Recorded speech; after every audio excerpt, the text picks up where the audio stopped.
Hi everyone. So for Module 3 today, we're going to be reading a story called Trial by Combat by Shirley Jackson. You are welcome to read this on your own, but if you'd like to follow along as I read out loud, you're welcome to watch this video. I will direct you to pause when we get to the questions that are included in the text, so just be ready for that. Trial by Combat by Shirley Jackson. When Emily Johnson came home one evening to her furnished room and found three of her best handkerchiefs missing from the dresser drawer, she was sure who had taken them and what to do. She had lived in the furnished room for about 6 weeks, and for the past 2 weeks she had been missing small things occasionally. There had been several handkerchiefs gone, and an initial pin which Emily rarely wore and which had come from the 5 and 10.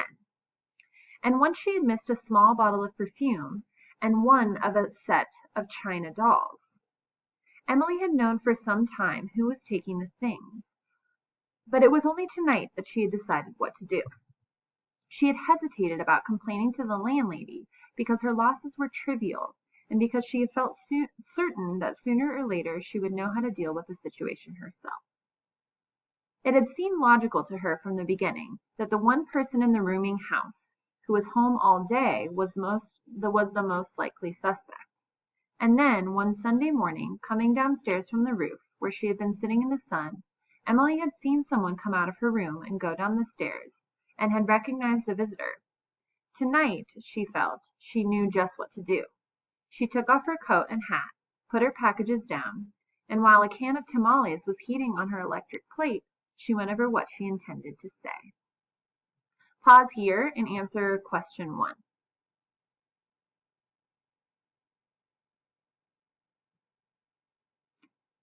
After dinner, she closed and locked her door and went downstairs. She tapped softly on the door in the room directly below her own, and when she thought she heard someone say, "Come in," she said, "Mrs. Allen?" Then opened the door carefully and stepped inside. Pause here and answer question 2.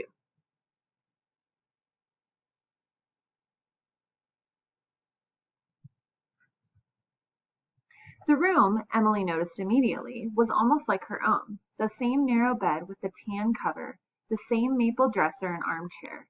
The closet was on the opposite side of the room, but the window was in the same relative position. Mrs. Allen was sitting in the armchair. She was about 60. More than twice as old as I am, Emily thought, while she stood in the doorway. And a lady still.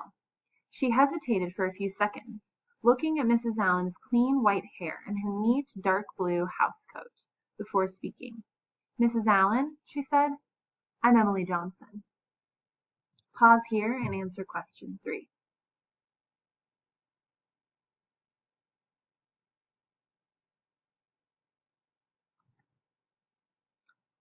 Mrs. Allen put down the woman's home companion she had been reading and stood up slowly. "I'm very happy to meet you," she said graciously. "I've seen you, of course, several times, and thought how pleasant you looked. It's so seldom one meets anyone really."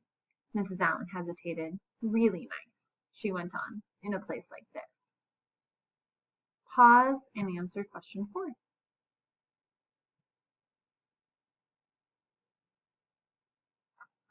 "I've wanted to meet you too," Emily said. Mrs. Allen indicated the chair she'd been sitting in. "Won't you sit down?" "Thank you," Emily said. "You stay there. I'll sit on the bed." She smiled. "I feel as if I know the furniture so well. Mine's just the same." "It's a shame," Mrs. Allen said, sitting down in her chair again.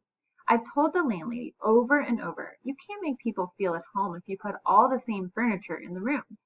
But she maintains that this maple furniture is clean looking and cheap." "Better than most," Emily said. "You've made yours look much nicer than mine." "I've been here for 3 years," Mrs. Allen said. "You've only been here a month or so, haven't you?" "6 weeks," Emily said. "The landlady told me about you. Your husband's in the army." "Yes. I have a job here in New York." "My husband was in the army," Mrs. Allen said. She gestured at a group of pictures on her maple dresser. "That was a long time ago, of course. He's been dead for nearly 5 years." Emily got up and went over to the pictures. One of them was of a tall, dignified-looking man in army uniform. Several were of children. Pause here and answer question 5.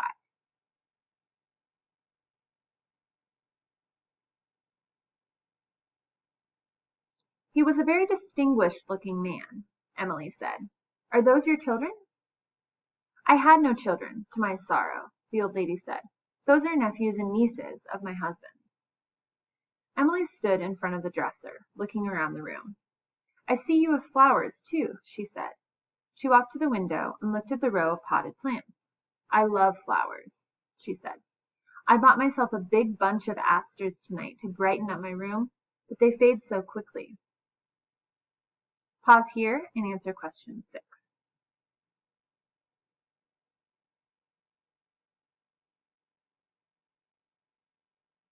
I prefer plants just for that reason, Mrs. Allen said. But why don't you put an aspirin in the water with your flowers? They'll last much longer. I'm afraid I don't know much about flowers, Emily said. I didn't know about putting an aspirin in the water, for instance. I always do with cut flowers, Mrs. Allen said. I think flowers make a room look so friendly. Okay, so we are going to pause here for today. We'll finish the story, or we'll continue to read the story in our next module. So at this point, once you have read this and you've taken the time to answer all the questions within the text, you're going to move on to the direct instruction video and the notes that follow.